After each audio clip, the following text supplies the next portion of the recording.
Hello everybody, I'm Noah the Intern, and this is an Intern's Crash Course on Elder Law, Episode 2. This is a series where I take the legal concepts that I learned during my internship here at the law office of Samantha K. Wolf, and I share it with you guys so that you learn along with me all these important legal concepts that would help you as a client. So recently I've noticed a common trend amongst a lot of the clientele that come here into the office. Many of these individuals are trying to figure out how to organize their final affairs. With all the many thoughts that an individual in this situation would have going through their head, the last thing that they want to be worried about is all of the legal affairs of their life. Now, this can be a really scary place to be in. So something that I've come to enjoy about elder law is that I have the opportunity to help Attorney Wolf help these people find peace so they can focus on the things that are really important at this stage in their lives, such as spending time with their loved ones. And one of the big ways that many people find peace in their legal affairs is the document that we're going to talk about today in this week's episode. With that document being a last will and testament. Now, a last will and testament is a document that outlines the individuals, organizations, and accounts that will receive assets from the person who created the last will.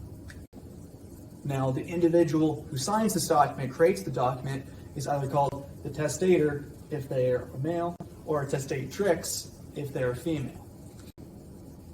The person who receives the benefits from the testator or the testatrix is called the beneficiary, with the right given to the beneficiary to these assets being called their inheritance.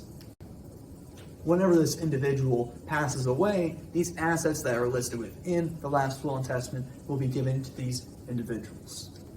And the allocation of these resources is called a bequest. So now I know I just threw a lot of vocabulary at you, but I wanted to go over these terms so that you could better understand the critical ones whenever I'm going over the information that closely pertains to a last will and testament. Now I also want to go over the differences between a living will and a last will and testament. These two documents in passing get confused a lot. People just think that there's just a will. More accurately, a living will is a document that pertains to a situation where an individual is alive, but is in a state where they're incapacitated and they are not going to survive whatever state they're in. They have a terminal diagnosis. Now, living wills, as well as powers of attorney documents, were discussed in detail in last week's episode, so go take a look at that whenever you want to learn more about that document. The important thing to know here is that the last will and testament is only applicable at the passing of the person who created it. Now, really quickly, I'm going to go over two important terms when it comes to different kinds of assets that could be contained in a will and many other documents similar to it. The first important term is going to be a liquid asset. Now, in essence, a liquid asset is essentially money. Anything financial in nature. It could be a bank account. It could just be a stack of cash. Really, it is down to just it being currency. On the other hand, a non-liquid asset is anything else, any other object that has value. So think of like real estate or a house. These two terms are used to describe different kinds of assets, and in different documents outline different kinds of assets that are to be given to beneficiaries. So I just want to go over those two terms so you understand that if you see it in writing. In essence, liquid is money, non-liquid is any other object of value. Now, the process in which the assets are given to the individuals receiving the assets, the beneficiaries, is called the probate process. This process surrounds going to a court which assigns an executor or an individual assigned to actually deliver all of these assets to these individuals. This individual is outlined in the last will and testament itself, as this individual needs to choose who is going to deliver these assets.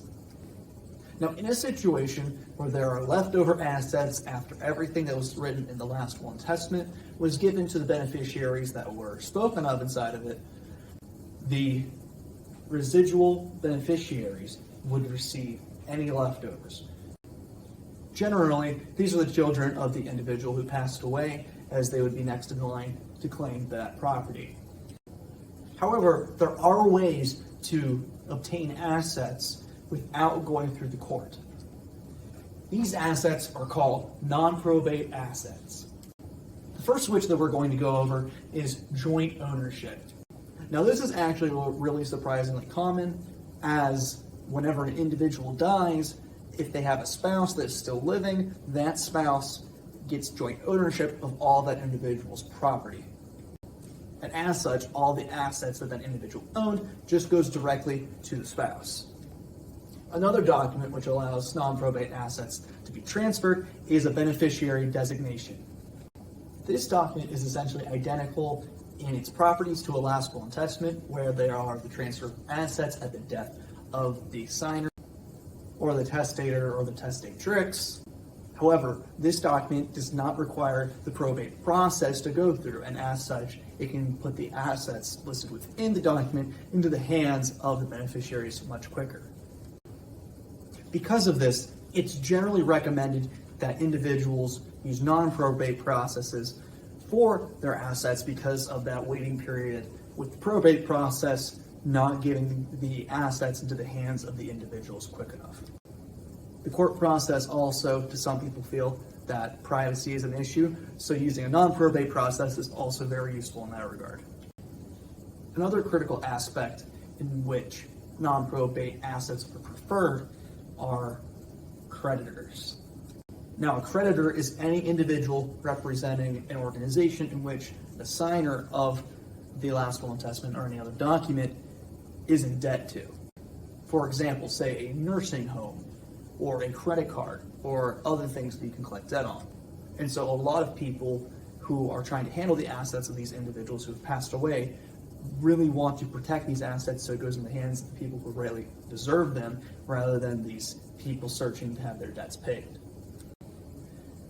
With certain documents, these creditors have the ability to claim these assets as a means to pay off their debt. So whenever you're seeking out documents to put all these assets into, the protection against creditors is an important factor for you to consider.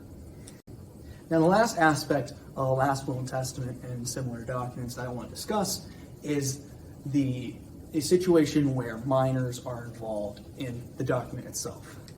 So let's say a pair of parents are signing this document and they're trying to put information in there that will protect their children who are at the point of signing underage. There are two important roles that would be assigned in this document for individuals that would care for these minors if both parents pass away. The first noble one being a guardian. Now, a guardian is a person that is assigned to take care of these children in their day-to-day activities, which would be bathing them, housing them, feeding them, what you would think a parent would do whenever you think of a parent. Generally, just the physical caregiving of every day-to-day life. And the second important role being a custodian. Now, this is the individual that handles all the finances of these minors, as they are too young to handle that themselves.